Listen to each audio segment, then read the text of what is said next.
सिरमौर जिला मुख्यालय नाहन में वाई.एस. परमार मेडिकल कॉलेज को लेकर भाजपा ने एक बार फिर आक्रामक रुख दिखाया है। मेडिकल कॉलेज की शिफ्टिंग को भाजपा बिल्कुल गलत बता रही है। उनका कहना है कि जब मेडिकल कॉलेज के पास पर्याप्त 117 बीघा भूमि, 260 करोड़ का बजट, पानी की माकूल सुविधा, रोड कनेक्टिविटी की सुविधा है तो क्यों इसे शिफ्ट किया जा रहा है।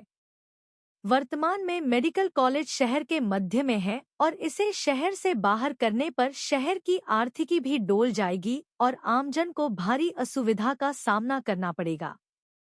इसी विषय को लेकर आज भाजपा ने प्रदेश अध्यक्ष डॉ. राजीव बिंदल की अगुवाई में बड़ा चौक में सांकेतिक धरना आयोजित किया है।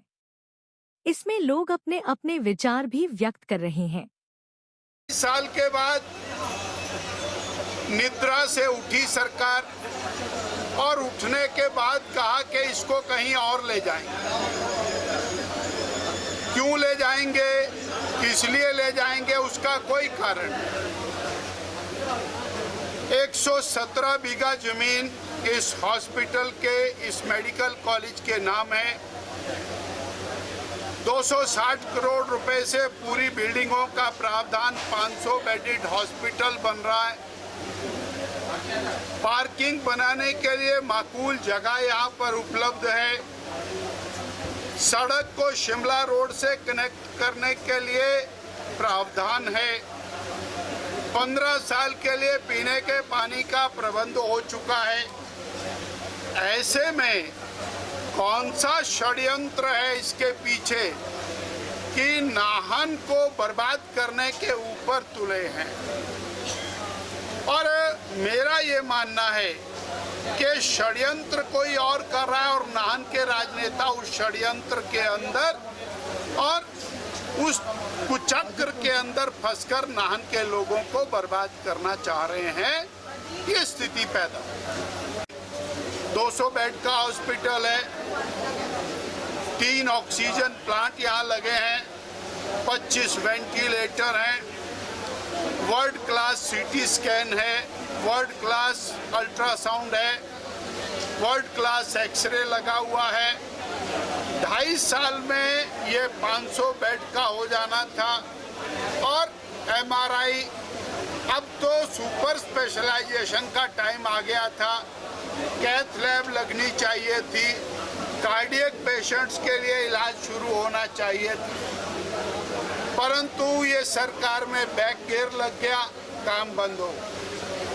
हम आज भी इस धरने के माध्यम से विनती करते हैं कि इसको यहाँ से ना बदला जाए और तुरंत इस कार्य को पुनः प्रारंभ किया जाए। ये इसीलिए किया गया है और किसी को शौक नहीं है घर बार छोड़ करके यहाँ बैठने का।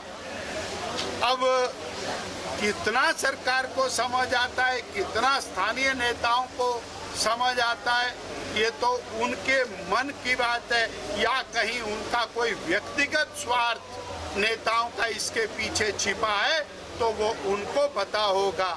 जो 2.5 साल तक सोए रहे और 2.5 साल के बाद फरमान जारी कर दिया कि इसको उठा करके कहीं और पटका जाएगा।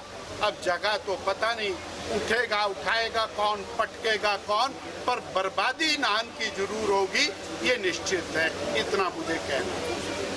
1983 से शिक्षा के क्षेत्र में अग्रणी silver bell senior secondary school Hiranagar Hamirpur पिछले 4 दशकों से शिक्षा जगत में एक अहम स्थान बनाए हुए हैं। श्रीमती शकुंतला निघाल के कुशल नेतृत्व में सिल्वर बेल्स की टीम द्वारा बच्चों को गुणात्मक शिक्षा प्रदान की जाती है, जिसमें बच्चों के सर्वांगीण विकास पर विशेष ध्यान दिया जाता है। I started the school in 1983 because there was a dire necessity for the English medium school that time.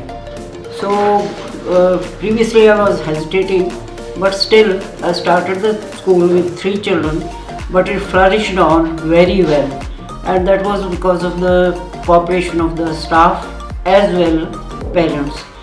They did all the efforts to take the school up and flourish it very well, and we excelled in all the spheres, cultural activities, outdoor activities as well as the education activities. Super magnet group की सहभागिता से silver bell school में दी जाती है बच्चों को विभिन्न प्रतियोगी परीक्षाओं के लिए कोचिंग और नौनिहालों के लिए अत्याधुनिक सुविधा से युक्त बाल वाटिका की सुविधा भी उपलब्ध है। बच्चों के लिए स्कूल द्वारा ट्रांसपोर्ट की सुविधा 15 किलोमीटर के दायरे में दी जा रही है। गौरवमयी अतीत से सुनहरे भविष्य के निर्माण के लिए प्रतिबद्ध सिल्वर बेल्स स्कूल में आज ही अपने बच्चे के लिए सीट बुक करवाएं।